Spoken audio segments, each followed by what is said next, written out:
हैन यो त चम्चीले खाने हो नि त पिरामा बस न त हेलो साथीहरु सेवा नमस्कारको साथसाथै गुड मर्निङ साथीहरु आई होप तपाईहरु सन्चै हुनुहुन्छ होला अनि हामी पनि यहाँ सबैजना सन्चै छौं साथीहरु बिहान बिहानै हामीलाई चाहिँ मम्मीले चाहिँ खाजा बनाइदिनु भएको छ तुरे खोले मिन्स अब कतिलाई त थाहा छ कतिलाई थाहा छैन हैन गाउँले चामलमा चाहिँ जाउलोमा चाहिँ माथिबाट कोदोको पिठो हाल्दिनु भएको छ हामी चाहिँ त्यसले भन्छौं तुरे तपाईहरु के भन्नुहुन्छ साथीहरु थाहा छैन ठाउँ अनुसार बोली वचन पनि भिन्न भिन्नै हुन्छ साथीहरु त्यस्तो माइन्ड नगर्दिनुस् होला अनि म चाहिँ उताको कामहरु गरिसकेर चाहिँ यहाँ आइरा छु र यहाँ म चिया खाँदैछु चाहिँ खोलेसँग खानुको लागि अचार साथीहरु बहिनी चाहिँ उता गइराछ नि त गोठतिर त्यही भएर बहिनी चाहिँ आएको छैन मैले चाहिँ यता काम गरिसके मम्मी चाहिँ बिहानै उदै जानु भएको छ होला काकाहरुकोतिर खेतला भन्नुको लागि यो हो के साथीहरु यसले भन्छ के तुरे खोले त भइसकेन मम्मीले अघि नै बनाइदिनु भएको थियो अब यो त मामै भइसक्यो के साथीहरु जे भए पनि मिठो हुन्छ मिठो लाग्छ मलाई त अब हजुरहरुलाई के कस्तो लाग्छ है मेरो चाहिँ एकदमै फेभरेट है साथीहरु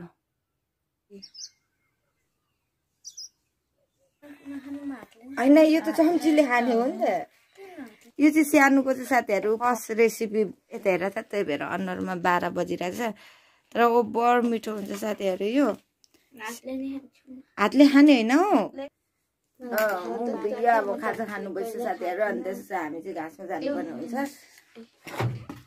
एकचोटि चम्चीले खाऊ त एकचोटि यो पनि लगाएर खाऊ न खुर्सानी अचारसँग के छ अचारसँग ओभर मिठो हो त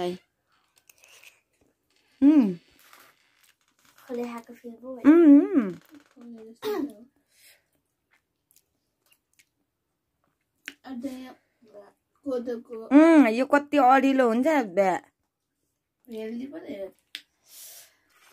यो सबै घोला त सिरो यो सबै अब घोला त यस्तो यम्मी हुन्छ नि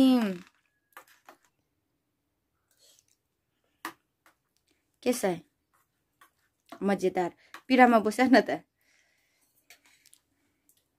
पिरामा बस न कस्तो पिरै नभएको जस्तो गरेको के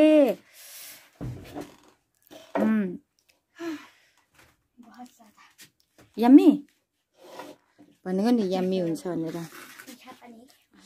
तिखा भएन भने त मिठै हुँदैन नि त हो साथीहरु अहिले चाहिँ हामी चाहिँ फेरि जंगलतर्फ लाग्दैछौँ के गर्नु भन्दाखेरि बाख्रालाई घाँस काट्नुको लागि म र बहिनी अघि बिहान चाहिँ हामीले चाहिँ खाजा खाइओरी चाहिँ बहिनी र म चाहिँ गाई घाँस काटिओरीले मैले चाहिँ हामी बाख्रा घाँस काट्नु जाँदैछु हो रहेछ हौ जे भन्नु त्यति मात्र भन्छ के होला है साथीहरु म त तिन छक्कै लाग्छ मलाई हेलो हाई भन न भने हेलो हाई एउटा सेक्युरिटी गार्ड लागिसकेछ अघि भने अनि अर्को चाहिँ पछि आउँदैछ पिङ्कु आउ बाबा छिटो अल्छी नगर न बिकी गइसक्यो बिकीले चाहिँ कहिले पनि छोड्दैन क्या बहिनीलाई अनि मलाई चाहिँ फेरि पिङ्कीले कहिले छोड्दैन के साथीहरु यसमै हामी चाहिँ ह्याप्पीनेस छौं के त पानी पनि पर्दैन हो दुखी आत्मै भइसक्यो जिन्दगी चाहिँ साथीहरु के गर्नु पानी पर्यो भने चाहिँ फेरि एकैचोटी यस्तो काम मार हुन्छ नि साथीहरु अलिअलि पानी पर्दैको भए त काम पनि अलिअलि गरिन्थ्यो के गर्नु आलुमा पनि रोक लागेछ साथीहरु यहाँ चाहिँ यो चाहिँ काकाहरुको रोक लागेछ काकी घरमा हुनुहुन्छ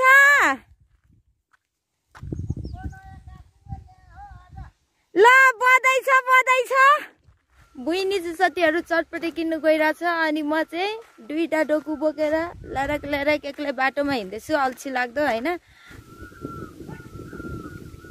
म चाहिँ यहाँ परतिर पर्खिन्छु बहिनीलाई अलिकति शीतलमा बस्नु पर्यो बहिनी आइहाल्छ नि अब काकी घरमा हुनुहुन्छ भने त एकैछिनमा चटपटे बनाइदिनुहुन्छ अब काकी घरमा हुनुहुन्न भने चाहिँ लास्टै वेट गर्नुपर्छ साथीहरु सेल्ला काडीहरु कहाँदेखि निकाल्दै हुनुहुन्छ कोनी थाहा पनि छैन आमामा धुलो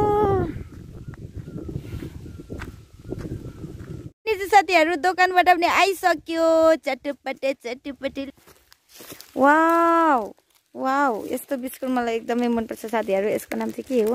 मेरी मेरी चोको चिप्स कुकिज। वाउ मिठो बधाई हो, मजाले खाइन्छ अनि त्यसपछि गइन्छ साथीहरू। हामी चाहिँ यही नै खान्छौँ साथीहरू, किनभने उता उता पर पानी छैन नि त, पानीको धारा पनि पाइप पनि यहीँ छ, त्यही भएर हामी चाहिँ यही नै खाएर जानुपर्ने हुन्छ। ला ढिलो भइसक्यो जति आत्ते पनि है, कति आत्तिनु, त्यही भएर आरामले खाएर जाने हो। खाने बेलामा त के टोपी लगाउनु भनेर साथीहरू मैले चाहिँ टोपी पनि खोलेँ, तर म टोपी लगाउँछु ल, जाडो भयो ल। हाम्रो चटपटे बिस्कुट अनि बिस्कुट पनि आइसकेको छ साथीहरू। अब हामी चटपटी खान्छौँ ल, छिप्पाङ छिप्पाङ छिप्पाङ। हो कति राम्रो हेर्नु न, वाउ यस्तो खायो भन्दा मोटाएर।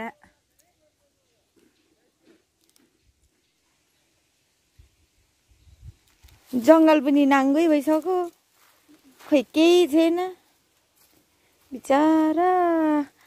पानी पर्दै त उनीहरूले पनि जुनी फेर्थ्यो नि हो, बोट बिरुवाले पनि माया लागेर आउँछ।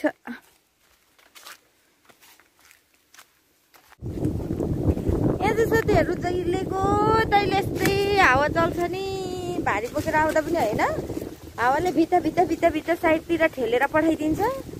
कस्तो साह्रो हावा चल्छ क्या साथीहरू यहाँनिर, यो बास गाडी भएर होला। अनि यसरी अब हिँड्नु पनि कस्तो डरमर्दो हुन्छ क्या, माथिबाट थुर झरेर पो लाग्छ कि बा पिक्लिकै पो हिँड्छ कि भन्ने चाहिँ एकदमै मलाई चाहिँ साथीहरू। म चाहिँ फेरि आएको यस्तोमा चाहिँ कातार्ने नै छु है। अब यहाँ होइन भने यहाँ हेर्नुहोस् त, बाटो भने कति धेरै ठुलो खसिरहेको छ हावालाई। मैले कहिले पनि सोचेको थिइनँ साथीहरू यो चाहिँ गहुँ जौँ तोरी यति राम्रो हुन्छ भनेर।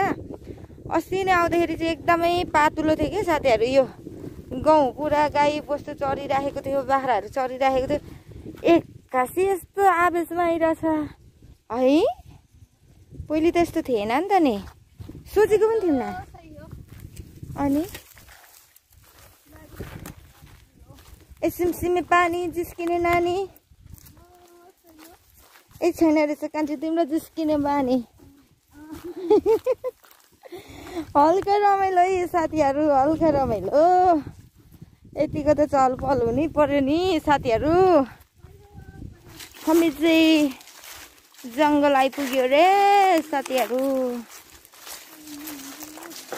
खुरुङ खुरुङ भइरहेको छ नि त ऊ घामले।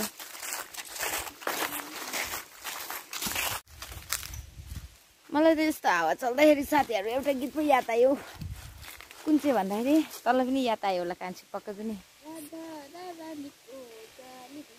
तेरो राधा र रानीको भन्छ। पूर्वैको बजारमा कपाल भरेर सङ्घाली राखन झाल रुमाला। बहिनी चाहिँ साथीहरू यहीँ नै काट्ने अरे, उसको चाहिँ यहीँ नै भारी पुग्छ, म चाहिँ यहाँ पर जान्छु। सधैँभरि हामी चाहिँ बुथुरे बुथुरे घाँस काट्थ्यौँ, बुथुरे घाँस काटेर त यो त कति लम्बा लम्बा देखेको हौ साथीहरू हामीले त। त्यही भएर अब म चाहिँ यता जानुपर्ने हुन्छ।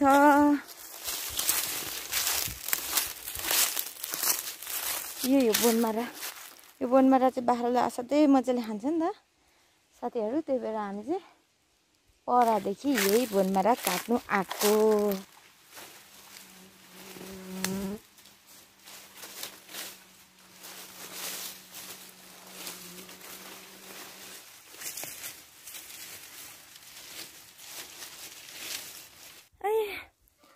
पिसा पिसा कान्छी थाप्लो गलो हो साह्रो।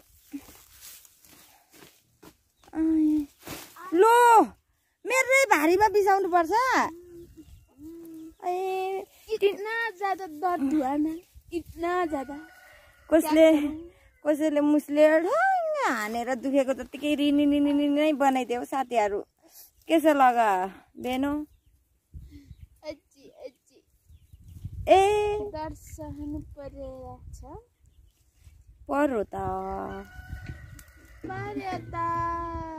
गाह्रो छ, धेरै गाह्रो छ मलाई।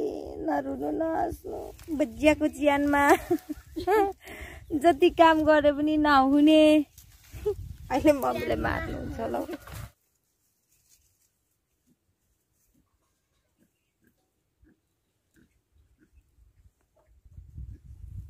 मेरो भारी चाहिँ त्यतिकै छ है साथीहरु डोलै म चाहिँ यहाँ के यो भएर टाउको कता कता सट्केर चाहिँ ढलन हानेर चाहिँ आइसक्यो कि